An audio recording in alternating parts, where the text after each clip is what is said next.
Hi there, I'm Clifford Bates, and welcome once again to our next session on reading Thucydides' Peloponnesian War. We're doing Book 1, and we left off at chapter 118, which kind of gave he went basically dealing with the background of why the Athenians and the Spartans had animosity towards each other.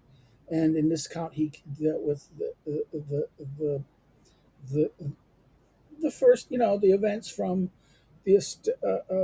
basically the rise of the Athenian power, and of the period after the end of expelling, the defeat of the Persians, or expelling of Persia from Greece, um, and how the alliance of all the of the Greeks and the Peloponnese broke down as the Spartan general was perceived by the Ionians a little too harshly.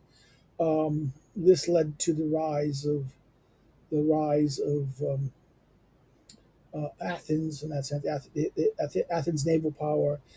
Sparta didn't want to continue the battle. Athens stayed and gained all the allies into support and grew in power. And what happened was that as they grew in power, they built the walls, and they grew in power because not only ships, but also the commerce that was generated by this, and also the tribute of the allies, uh, which the Athenians used to build, keep their navy and build their navy even more, and also to pay for Athens. Um, so therefore, we're left with in this account from what we did from around 100 to 118, which was kind of like an account of that after we dealt with the speeches at Sparta. Now, starting at 118, we're going to be dealing with the speeches at the Spartans at the assembly. They went to the Delphic Oracle. The Delphic Oracle said, hey there, hi there, go. You'll be successful if you go to Sparta. In other words, the Oracle said, and by the way, I'll just repeat the line up here. Look at it. It's at 118a, line 3. Um, um, uh, and though the Spartans had made up their minds, in fact, to breach the treaty and the guilt of the Athenians, yet they sent to Delphi the oracle and inquired whether the god Apollo would it be well with them if they went to war. And it's reported they received from the oracle, Apollo's oracle, the answer that if they put their whole strength into the war, victory would be theirs, and the promise that he, Apollo himself, would be with them with whether it invoked or uninvoked. So Apollo would be there either when he's invoked or not invoked. And that's really Apollo, the oracle throwing the god Apollo on the side of the Spartans. And this is where we left off at 119. Still, they wish to summon their allies again and take the vote on the propriety of making war.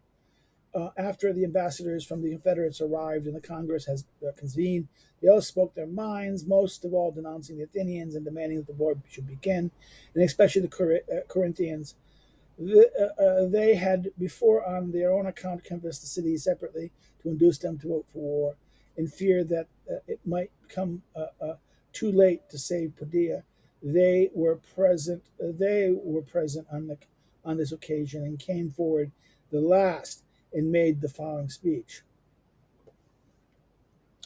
Fellow, this is the Croatian speak at the meeting. This is the speak at starting at 120. Fellow allies, we can no longer accuse the Spartans of having failed their duty. They have not only voted for war themselves, but have assembled us here in that purpose. We say their duty for supremacy has we say their duty for supremacy has its duties. Besides equitably administering private interest, leaders are required to show a special care for the common welfare in return for the special honor according to them by all the other in all the other ways.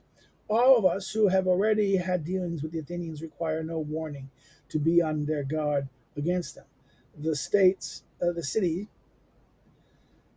more inland and away from the main routes should understand that if they omit to support the coastal powers, the result will be to injure the transit of their produce for exportation and the reception and exchange for their imports from the sea. They must not be careless judges of what is now said, as if they had nothing to do with them, but must expect that the sacrifice of the power on the coast will one day be followed by the extension of the danger to the interior, and must recognize that their own interests are deeply involved in the discussion. For these reasons, they should not hesitate to exchange peace for war. If wise men remain quiet while they are not injured, brave men abandon a peaceful war when they are injured, returning to an understanding of a favorable opportunity. In fact, they are neither intoxicated by their success in war nor disposed to take any injury for the sake of the delightful tranquility of peace. Indeed, to falter for the sake of such delights is, if you remain inactive, the quickest way of losing the sweets of repose to which you cling, while to conceive extravagant pretensions from success in war is to forget how hollow is the confidence by which you were elated.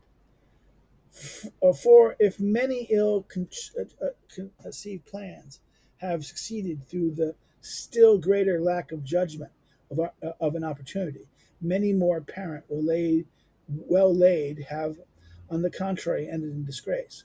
The confidence with which we form our schemes is never completely justified in their execution.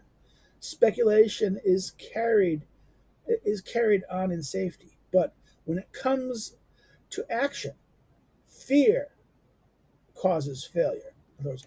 He makes an argument about how this is calculation. And we do one thing in regards to a profit and gain, but in this thing, action. Um, well, you have to be careful because fear can actually cause failure. Failure to act, or out of fear to act, can actually cause real failure. Okay, the Carthaginian continues to apply these rules to ourselves. If we are now kindling war, it is under the pressure of injury, and with adequate grounds of complaint. And after we have chastened the Athenians, we will in a season desist. We have many reasons to expect success. First, um, superiority in numbers and in military experience. Secondly, our general and unvarying obedience to the execution of orders.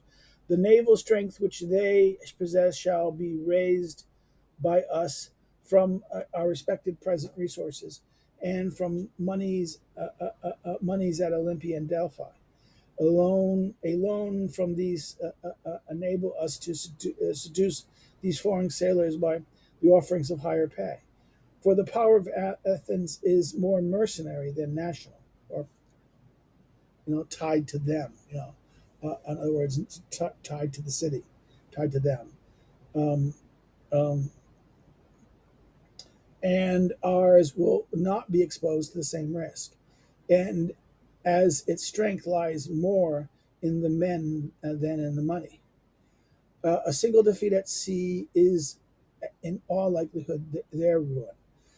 Should they hold out, in the case there will be more time for us to exercise ourselves in naval matters. As soon as we have arrived at an equality in science, um, we need scarcely ask whether we shall be the superior in courage. For the advantage that we have by nature cannot cannot acquire by education. No, nomos. No, this is again the idea thusis and nomos. They have excellence by nature, whereas these education. Yeah. In other words, while the superiority in science must be recovered by our practice. must be removed by our practice. The money required for these objects shall be provided by our contributions. Nothing indeed could be more monstrous than the suggestion, while the allies never tire of contributing for their own service, we should refuse to spend for vengeance and self-preservation the treasure by which such refusal we shall forfeit to Athenian capacity and see employed for our own ruin.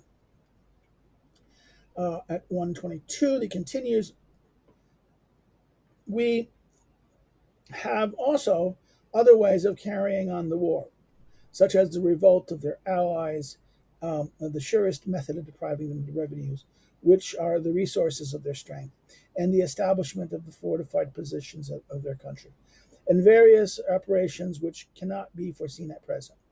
For war of all things proceeds least uh, upon definite rules, uh, but draws principally upon itself for contrivances to meet an emergency. So, in other words, not general rules. War does not go by general principles and general rules. Rather, it goes, it rises to the situation ad hoc to emergencies and try to resolve, right? And as such, causes the party who faces the struggle and keeps his temper best meets the most security. And he who loses his temper about it with a correspondent disaster. Let us also reflect that if it was merely a number of disputes of territory between rival neighbors, it might be more. But here we have in Athens an enemy that is a match for our whole coalition, and more than a match for any of its members. So that unless as a body and as individual cities, in other words,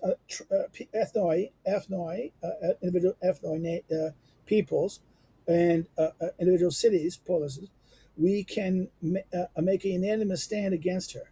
She will easily conquer us, divided and city by city. Conquer us divided and city by city. That conquest, terrible as it may sound, it must be known, have no other end than slavery, pure and simple. A word which the Peloponnesians, cannot even hear, a Peloponnesos, cannot even hear whispered without disgrace, or without disgrace see so many cities abused by one. Meanwhile, the opinion would be either that we were justly so used, either that we were justly so used, or that we put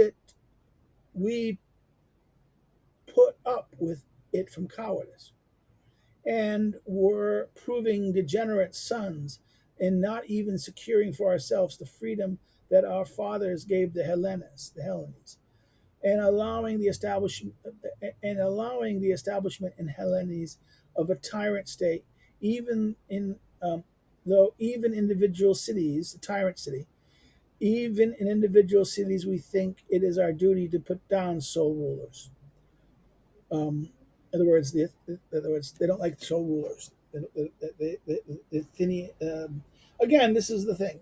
The tension that they were arguing that Athens is becoming a tyrant, that the democracy of Athens produces a tyranny, and the tyranny is this power of Athenian power and domination is a tyrannic ruler, and therefore it needs to be crushed. And we didn't do this either because out of he says that we did it out of either because we put up with it because it was rightful that or we did it with cowardice. And if it was that, then we are truly degenerate sons. We've done our responsibilities. And if we do not know that this conduct can be held free from three of the gravest failings of want of sense, of courage, and vigilance. In other words, three great failings of want of sense, of courage, and of vigilance. For we do not suppose that you have taken refuge in that contempt of an enemy, which has proved so fatal in so many incidents. a feeling which the members that it has ruined has come to be thought not so not to express contempt, but to deserve it. Um, in other words, there is, however, no advantage in reflections on the past further than may be of service to the present. For the future, we will provide by maintaining what is present, what the present gives us, and redoubling our efforts. It is hereditary to us to win virtue as the fruit of labor, and that you must not change the habit, even though you should have a slight advantage in wealth, a slight advantage in wealth and resources. For it is not right that what was won in want should be lost in plenty. No, we must boldly advance to the war for many reasons. The God has commanded it and promised to be with us, and the rest of Hellas will surely join in struggle, part from fear and part from interest. You will not be the first to break a treaty with the God and advising us to go war. Judges be to be violated, judges to be violated already, but rather to support a treaty that has been outraged. Indeed, treaties are broken not by resistance, but by aggression. Your position, therefore, uh, um, from whatever quarter you may view it, will amply justify you in going to war. And this we recommend in the interest of all, bearing in mind that the delay of interest is surest bond between cities or individuals. Delay not, therefore, to assist Podatia, a Dorian city besieged by the Ionians, which is quite a reversal of the order of things, nor to assist the freedom of the rest. It is impossible for us to wait any longer when waiting can. No, sorry, we can. It is impossible for us to wait any longer when waiting can only mean immediate disaster for some of us, and if and to us, and if it comes to be known that we have conferred not to do, but not, but do not venture to protect ourselves, likely disaster in the near future for the rest. Delay not, fellow allies. Be convinced of the necessity of the crisis and the wisdom of the council. Vote for the war, undeterred by the immediate terrors, but looking beyond to a lasting peace by which it will succeed. Out of a war, peace gains fresh stability. But to refuse to abandon repose for war is not a sure method of avoiding danger. We must believe that the tyrant city that has been established in Hellenes has been established against all alike, and a program of universal empire, part fulfilled, part in contemplation. Let us then attack and reduce it, and win future security for ourselves and freedom for the Hellenes who are now enslaved. Right? Such were the words. This is at 124, chapter 125. Such were the words of the Corinthians. The Spartans, now having heard all, gave their opinion, took the vote to all the allies states present in order, great and small alike, and the majority voted for war. This decided it would still be impossible for them to commence at once from the want of preparation.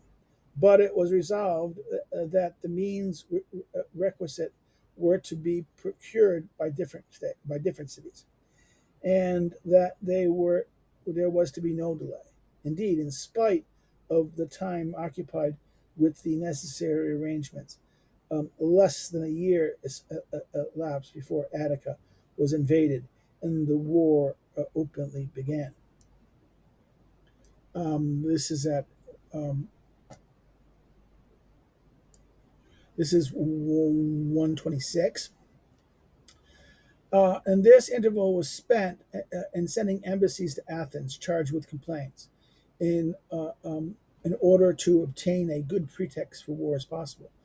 And in the event of her paying no attention to them, the Spartan first embassy was to order the Athenians to drive out the curses of the goddess. The history of which is as follows: the former generations there was an Athenian by the name of Cylon, the victor of Olympic Games, of good birth and powerful possession, who married the daughter of who was married a daughter of Tanages, a Magian, um, at the time of the tyrant Mega.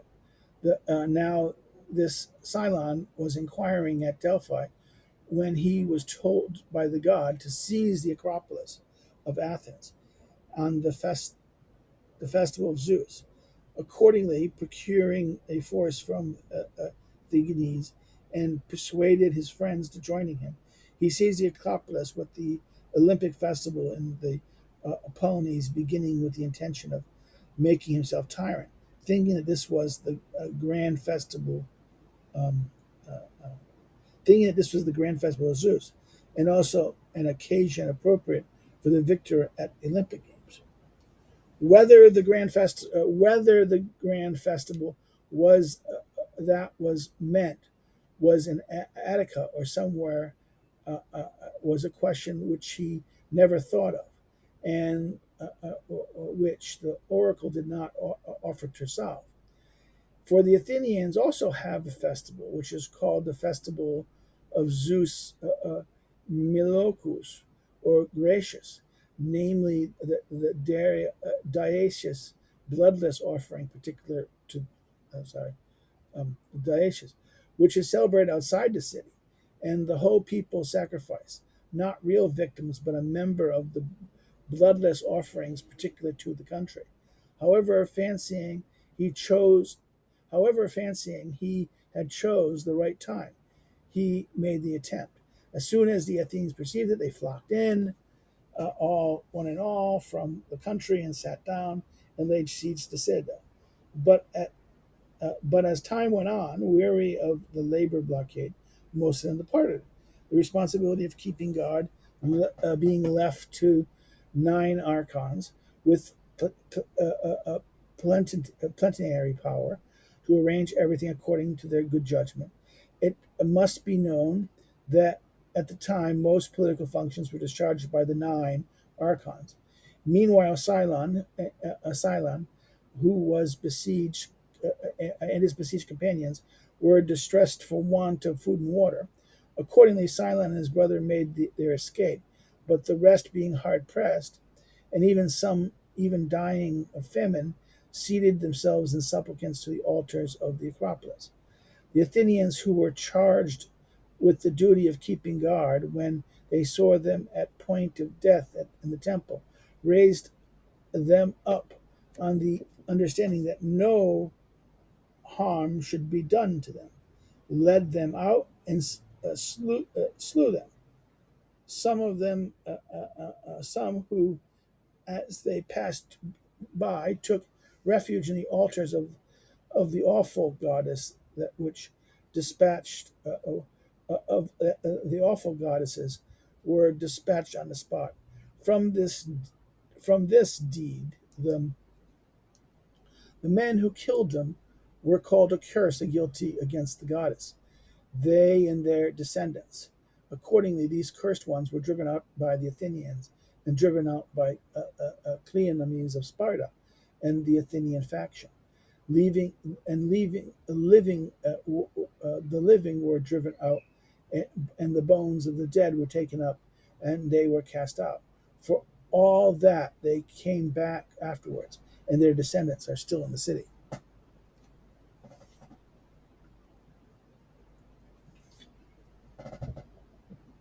Pardon. Need that water break or caffeine burst. At 127, this then was the curse that the Spartans ordered them to drive out. They had acculated primarily, as they pretended, by the care for the honor of the gods, but they also knew that Pericles, son of Xenippus, was connected with the curse on his mother's side, and they thought that his banishment would materially advantage their design on Athens. Not that they really hoped to succeed in procuring this. They rather thought it was to create a prejudice against him in the eyes of his countrymen, from the feeling that the war would be partly caused by his misfortune. For being for being the most powerful man of his time and leading Athenian statesman, he opposed the Spartans in everything and would have no concessions, but but ever urged the Athenians to go on to war. The Athenians resorted by ordering the Spartans to drive out the curse of the Timion. The Spartans had at once raised up some helot supplicants from the temple of Poseidon on Terrenium, led them away, and slayed them. For which they believe the great earthquake at Sparta had Sparta to have been a retribution. The Athenians also ordered them to drive out the curse of the goddess of the bronze house. The history of this is follows. After Panusius, the Spartan, had been recalled by the Spartans from his command at the Hellespont. This was the first recall, and had been tried by them, acquitted, and not being set out in the public capacity. He took a trimene of himorine of his own responsibility without the authority of the Spartans, and arrived in a private action to Hellespont. He came ostensibly for the Hellenistic war, but reality to carry out his intrigues with the king, which he had begun before the recall, being ambitious of reigning over Hellenes. This circumstance first enabled him to lay the king under an obligation, and to make a beginning of the whole design was this. Such connections and kinsmen to the king had been taken in Byzantium on its capture from the Persians.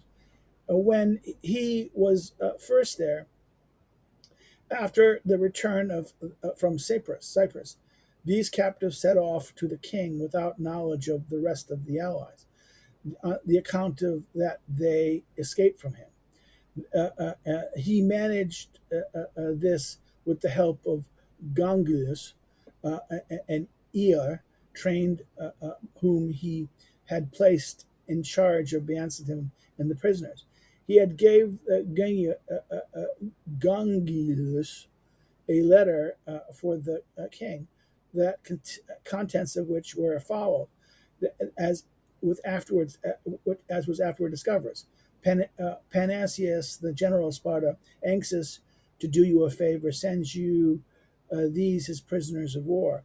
I propose also, with your approval, to marry your daughter, and to make Sparta and the rest of Helena subject to you. I may say that I think I'm able to do this with your cooperation. Accordingly, if any of this pleases you, send a safe man to the sea, through whom we may have future conduct in our correspondence. Sorry. And then now 129, chapter 129. This was all was revealed in writing, and Xerxes was pleased with the letter. He sent off Artabus, son of farming Pham, okay, Pham, Phar. I can't do this.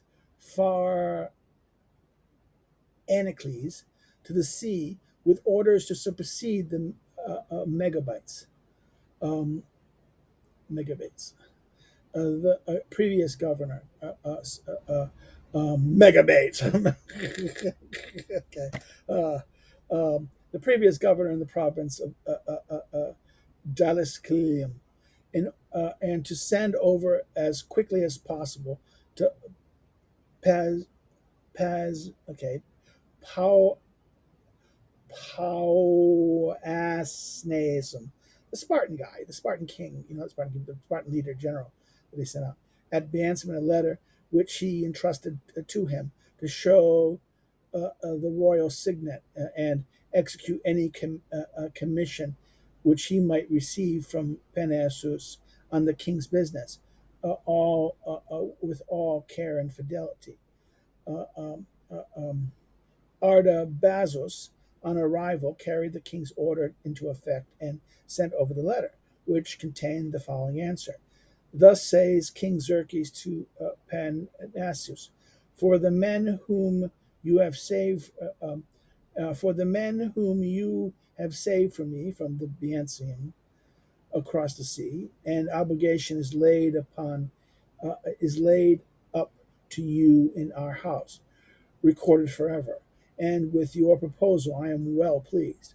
Let us neither night or day stop you from diligently performing any of your promises to me, neither for the gold, neither for cost of gold nor of silver let them be hindered, nor let for a number of troops, wherever it may be that their presence is needed. But with Artabachus, an honorable man whom I send you, boldly advance my objects and yours. It may be most, it may be most for the honor and interest of us both. Right. So again, the king's response to Panosus. Previously held in high, in other words, previously held in high honor by the Hellenists, and hero of Palata. He was the hero at Plata, which that gave the Greek armies the victory on land against not the Persian. Um, Panosius, after the receipt of this letter, became prouder than ever, and he could no longer live in the usual style, but went out of Amsterdam in a mead dress, a mead dressed like a mead, and was attended on his march through Thrace by a bodyguard of Medes and Egyptians, kept a Persian table, and was quite unable to contain his intentions. But he betrayed by his conduct in trifles what his ambition looked one day to enact on a grander scale. He also made himself difficult to access and displayed so violent a temper to anyone without exception that no one could come near him. Indeed, this was the principal reason why the Confederacy went over to the Athenians. Okay, this behavior, this attitude of Panusus. Um, above the above all mentioned conduct, coming into the ears of the Spartans, occasioned his first recall. And after his second voyage out on the ship of Hermes, without their orders, he gave proof of similar behavior. Besieged and expelled from Byzantium by the Athenians, he did not return to Sparta. But news came that he had settled in Colonnae in a Troad, in the Troad, and was intriguing with the barbarians, and that his stay there was for no good purpose, and the ephors, now no longer hesitating, sent him a herald and a sicktail with orders to accompany the herald or be declared a public enemy. Anxious above everything else to avoid suspicion, and confident that he could squash the charge by means of money, he returned a second time to Sparta. At first thrown into prison by the ephors, whose power enabled them to do this to the king. He soon compromised the matter and came out again and offered himself for trial to anyone who wished to institute inquiry against him. Now, the Spartans had no tangible proof against him, neither his enemies nor the city as a whole, of that undubitable kind required for the punishment of a member of the royal family. And at that moment in high office, he had being regent for his first cousin, King Pelistus, Leodanas' son, who was still a minor. But by his contempt of the laws and imitation of the barbarians, he gave grounds for such suspicion of being discontinued with things established. All the occasions of which he had in any way departed from the regular customs were were passed in review were passed in review, and it was remembered that he had taken upon himself to have inscribed on the tripod at Delphi, which was dedicated by the Hellenes as the first fruits of the spoils of the Medes, the following couplet: the Mede defeated great Panusius raised this monument that Phoebus might be praised. That's the thing he did. This thing that he did the bond couplet on here. Now this leads us to the. This is the serpent column elected at Battle Peleda, and is found today in the site of the Hippodrome in Istanbul. Okay, that's where the famous column is, and that therefore the Medes defeated the great Parnassus raised this monument that Phoebus might be raised, right? Praised, and that therefore at that time the Spartans had once erased the couplet and inscribed the names of the cities that had aided in overthrow of the barbarians and dedicated the offerings. Yet it was considered that Pausanias, the king, there had been guilty of a grave offense, which, interpreted by the light of the attitude which he had since assumed, gained new significance since and seemed to be in keeping with his present scheme. Besides, they were informed that he even intriguing with the Helots, in such and in such indeed was the fact, for he was promising their freedom and citizenship if they would join him in insurrection, and he would help them carry out his plan to the end. And even now, mistrusting the evidence even of the Helots themselves, the Ephors would not consent to take any take any decided steps against him. In accordance with their regular custom towards themselves, namely to be slow in making any irrevocable resolve in the matter of the Spartan citizen, without indispensable proof. At last, it was said that the person who was going to carry Artabas' last letter for the king, a man Agrillus, once the favorite and most trustworthy servant of Panusius, turned informer, alarmed by the reflection that none of the previous messengers has ever returned, having counterfeited the seal, in order that he found himself mistaken in the surmises, or if Panasian should ask to make some corrections, he might not be discovered. He undid the letter and found the postscript that he suspected, namely, in order that he be put to death. On 133, on being shown the letter, the Ephors now felt more certain. Still, they wished their own ears had to hear Panusius commit himself. Accordingly, the man went by appointment to uh, uh, uh, Terinarum as a supplicant, and there found shelter for himself in a hut divided in two by the partition, which he concealed some of the which he concealed some of the Ephors and let them hear the whole matter plainly. For Panursis came to him and asked him for the reason of his supplicant position, and the man reproached him with the order that he had written concerning him, and one by one declared all the rest of the circumstances.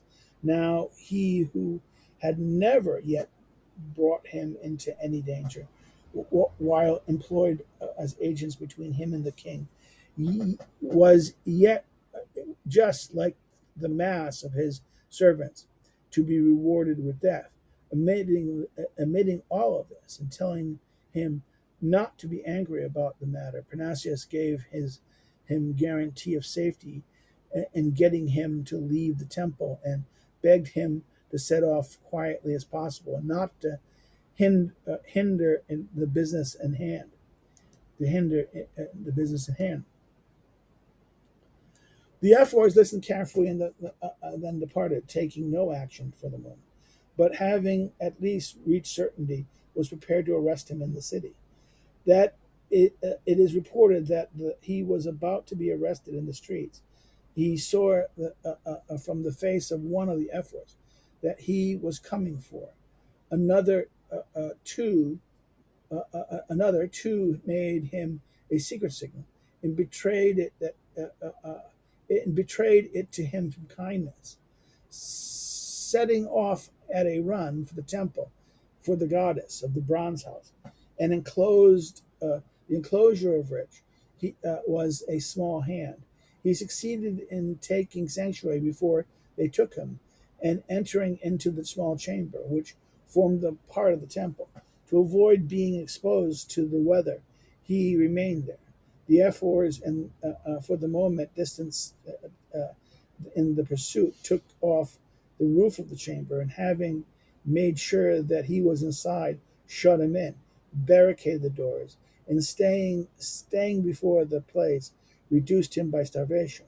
When they found he was at the point of expiring, he was what just as he was in the chamber. They brought him out of the temple while the breath was still in him, and as soon as he was brought out, he died. And and they were going to throw him into the Cadiz, where they cast criminals, but decided to intern him somewhere near. But the god at Delphi afterwards ordered the Spartans to remove the tomb to to the place of his death, where he now lies in the consecrated ground, as an inscription on the monument declares, and as what has been done was a curse to them, to give back two bodies instead of one to the goddess of the bronze house. So they had two bronze statues made and dedicated them as a substitute for Pernes. According, the Athenians resorted by telling the Spartans to drive out what the gods himself had pronounced to be a curse. To be a curse.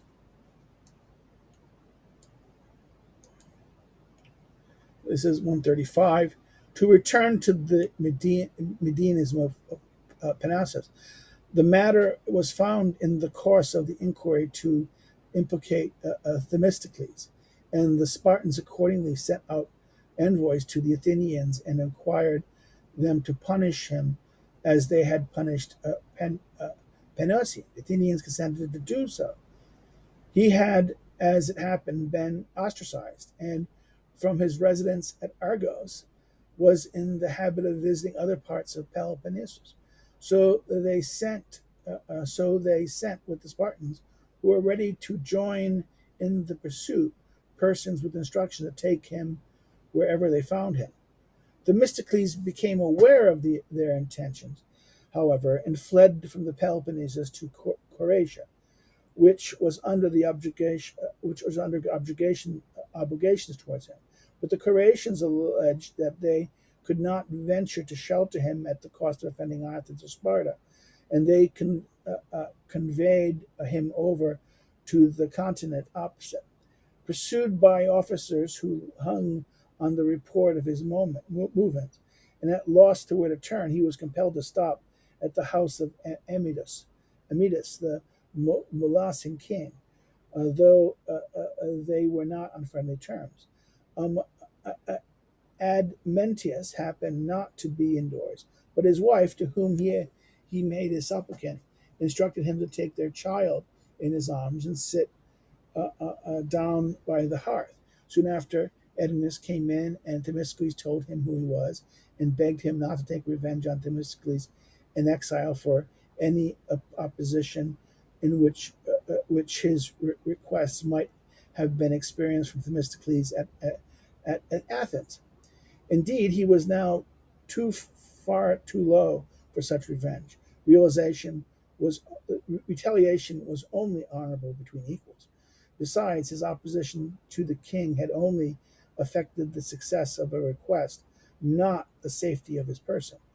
If the king were to give him up to the pursuers that he mentioned, and his fate they would have intended for him. He would just be consigning him to a certain death. The king listened to him and raised him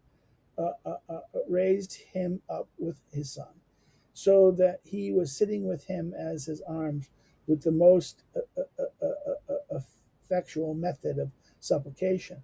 And on the arrival of the Spartans, not long afterwards, refused to give him up for anything they could say, but sent him off to a land to another sea, to Pandia in Alexander's domain, as he wished to go to the Persian king.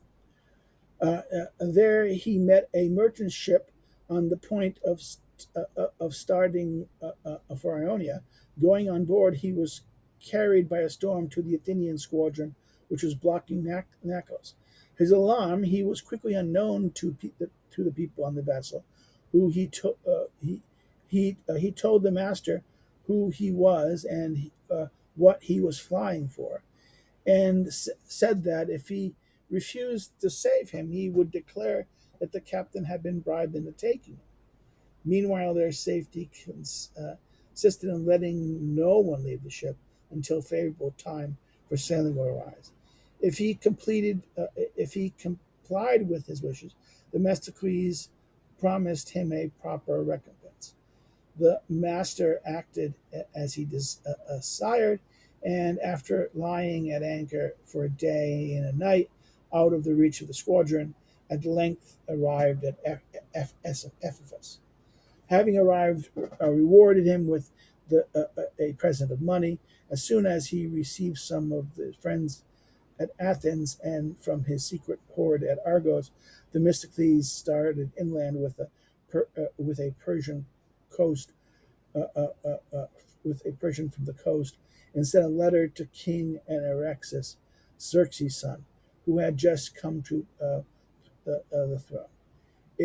Its contents were as follows: I, Themistocles, come to you, you uh, who did your house more harm than any of the Hellenes. When I am compelled to defend myself against your father's invasion, harm, however, far surpassed by the good I did him during the retreat, which brought no danger from me, but much from him. For the past, you owe me a good turn. Here he alludes to the warning he sent Xerxes from Salmis to retreat, as well as the building, finding the bridges unbroken, which he falsely pretended was due to him. For the present, for the present, able to do great public service. I am here pursued by the Hellenists for my friendship for you. However, I desire a year's grace. Then I shall be able to declare in person the object of my coming.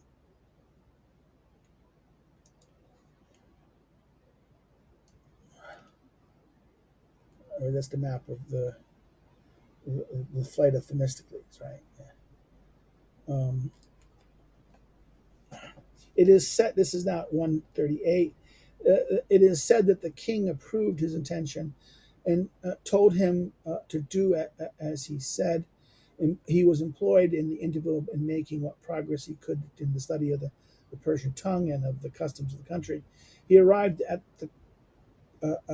court at the end of the year and attained to a very high consideration there, such that no Hellene has ever possessed before or since, partly from his splendid reputation, partly from the hopes he had held out of effecting subjugation of the Hellenists, but principally as proof which experience daily gave of his intelligence.